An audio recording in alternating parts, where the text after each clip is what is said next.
The Buffalo Bills select Maxwell Harrison. Let's go! And you just watched it right here on WHAS11. Kentucky's Maxwell Hairston taken in the first round of the NFL draft. The Buffalo Bills selected the cornerback 30th overall.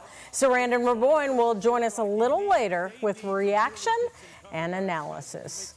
And thanks for joining us a little bit late on the night team. I'm Connie Leonard. Louisville's mayor is hoping to spend big to help make major improvements to the metro. The $1.2 billion budget proposal includes investments in public safety, economic development, and housing. The night team's Clarice Shaley and photojournalist Emma Gefter show the specifics of the plan and reaction from the community.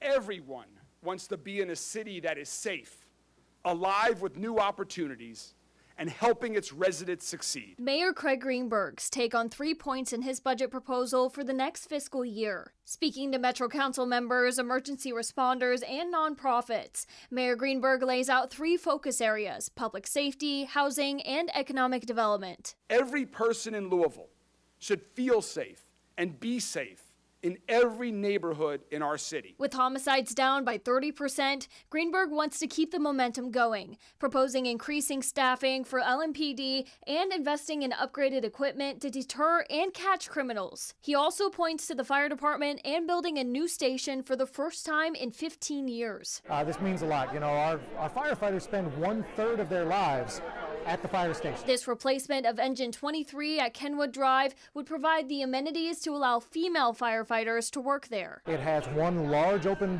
bedroom and one locker room with bathrooms. And that is just, you can't really segregate to get male and female. The mayor's plan includes every Louisville family deserves access to safe, quality, affordable housing. And in Louisville, we need more housing of every type.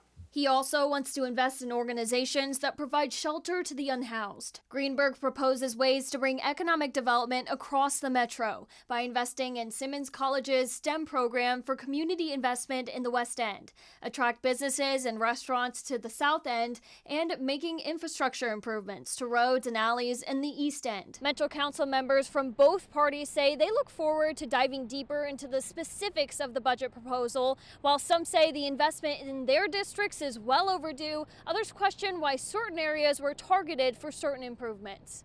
Why their infrastructure is more deserving to ours. I certainly hear the pain points of my colleagues, but I would say that we need to look at the city comprehensively, and there are places in the city that might need that infrastructure development a little bit more. Some Metro Council members are concerned the mayor's budget doesn't go far enough for public safety. We are excited to see that the headquarters is getting funded, but we need to fund and put money aside for a world-class training facility for our public safety officers. Points to consider in the coming weeks as council members and the community have a chance to discuss the budget before the vote.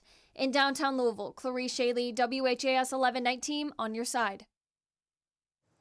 And Mayor Greenberg mentioned he's also looking to cut $5 million of unnecessary spending before the budget passes. Metro Council will vote on June 26. 2 people are now facing charges after a 2-month-old is found unresponsive. It happened this past Monday. According to arrest documents, Alea Madden called 911 after noticing a change in the infant's behavior. She told police the night before she heard screaming and the infant's father, Cortez Holloway, telling him to, quote, shut up. The next morning, the father left the house. The infant was taken to Norton Children's Hospital in grave condition. Right now, the baby is in critical condition with brain injuries and broken bones. Police have charged both Madden and Holloway with assault and abuse of a child. LMPD has made an arrest in a deadly shooting from January of this year. Eric Slayton has been charged with murder and assault after police say he shot 2 people in the car next to him while waiting at a red light. Now, that incident happened January 24th in the Buchel neighborhood. Court documents say a woman was driving on Buchel Terrace when Slayton ran a stop sign, forcing her to swerve around Slayton's car. The driver told police Slayton then began tailing her, and when they pulled up to a red light on Bardstown Road near Fakenbush, Slayton shot at the car multiple times. Both the woman and her passenger, Taylor Mudd, were taken to the hospital, where Mudd later died. Slayton is expected in court tomorrow morning. Well, we had a few heavy pop-up showers earlier, and those showers aren't quite done yet. Meteorologist Matt Breland joining us now. Matt, looks like it'll be a rainy morning in Kentuckiana as well. That's right. I want everyone to take a nice look across downtown. You'll notice that those skies have now cleared up just a bit. We are seeing some lingering clouds here and there, but the rain showers have now eased up across our region. Those temperatures starting to cool off a bit. We're in the mid-60s, winds out of the east at 6 miles per hour, and we're going to continue to stay in a bit of this cloudy trend as we go further on into our evening and overnight hours. You'll notice on satellite and radar, a lot of those showers that we saw earlier now have died off further towards the north, and we're left behind with just that cloudy pattern. Into the next 12 hours, we are expecting a rainy start to our Friday. As we go further on past that 6 a.m. hour into 8 a.m., I'd say expect spotty showers to develop. And as we go further on into Friday afternoon, we're going to see those rain showers become more widespread, and also a few more thunderstorms will be possible. No severe weather, but we'll get to those details here in just a few short minutes. All right. Thank you, Matt. It's been nearly 2 weeks since Kentucky Governor Andy Beshear requested a major disaster declaration for several Kentucky counties. It still needs the president's signature. Without it, Kentucky can't tap into federal resources to help speed recovery efforts from the major flooding. It means homeowners like Tommy Stucker are left waiting to make those repairs. I got to get that house back together before we lose our mind. Nobody wants to just come out loud and say, I need money. It's hard because I take care of myself and my family. But yeah, I need help. That disaster request included Hardin and LaRue counties. Beshear said counties like Jefferson and Nelson would be added to the request if the original one is approved. In Frankfort, staff at Buffalo Trace Distillery helped save 250 pounds of native fish from the Kentucky River. They were rescued from the distillery's lower lying areas after historic flooding earlier this month. Students from Kentucky State University's aquaculture program helped catch and return those fish back to the river. The largest fish rescued was, ironically, a big-mouth buffalo. New tonight, Kentucky Senator Mitch McConnell was in northern Kentucky meeting with business owners. The retiring senator called for President Trump to withdraw his pursuit of tariffs. McConnell called and said Kentucky stands to lose the most due to those tariffs, pointing to a study that shows Kentucky is the state most dependent on exports and third most dependent on imports. I think it's important for everyone to understand that a trade war is ultimately paid for by taxpayers, by regular voters. The costs impact everything. McConnell also noted Kentucky becomes a target in the global trade war, with many countries going after bourbon. Canadian stores began pulling bourbon from shelves when Trump first announced tariffs against the country. And it's not just the bourbon industry impacted, of course, by the tariffs. Churchill Downs is pausing construction on several major projects thanks to those tariffs. CEO Bill Carstanjen specifically pointed to the sky-high tariffs on China. He said with major construction, they need to know how much something is going to cost to build. And right now, the economic environment makes that impossible. A lot of those things either come from China or the price in the market for those items are influenced by the supply of those items that come from China. So we need some of that to calm down.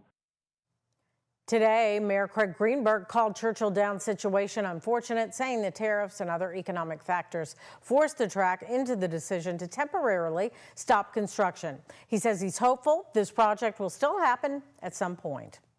And the trade standoff between the U.S. and China is escalating. China has been defiant since President Trump imposed his staggering 145% tariff on all Chinese goods imported into the U.S. And now, whether there are negotiations or not is in dispute. Trump claimed that both China and the U.S. have been in negotiations and talking daily to work out a deal. But China today pushed back, saying the two sides haven't consulted or negotiated at all. Can you clarify with whom the U.S. is speaking with China? They're saying it's fake news that trade talks are happening. Well, they had a meeting this morning, so I can't tell you. It doesn't matter who they is. We may reveal it later. A spokesperson for the Chinese government signaled they're willing to talk, but that Trump has to change tactics if he wants a deal, saying our doors are open if the U.S. wants to talk. If a negotiated solution is truly what the U.S. wants, it should stop threatening and blackmailing China, adding to keep asking for a deal while exerting extreme pressure is not the right way to deal with China and simply will not work. Today, here at home, a horse was euthanized at Churchill Downs after suffering an injury on the track. Churchill Downs confirmed 3-year-old gelding Valley of Fire was euthanized after fracturing both front legs. The horse, trained by Greg Foley, was working out on the track Thursday with 40 other horses. The horse was not running in this year's Derby. The horse's exercise rider was taken to the U of L hospital with left shoulder pain. There are no updates on the condition of the rider. New tonight, we are learning that JCPS has narrowed its superintendent search to just 6 candidates. JCPS is currently seeking to replace Marty Polio, who is retiring July 1st.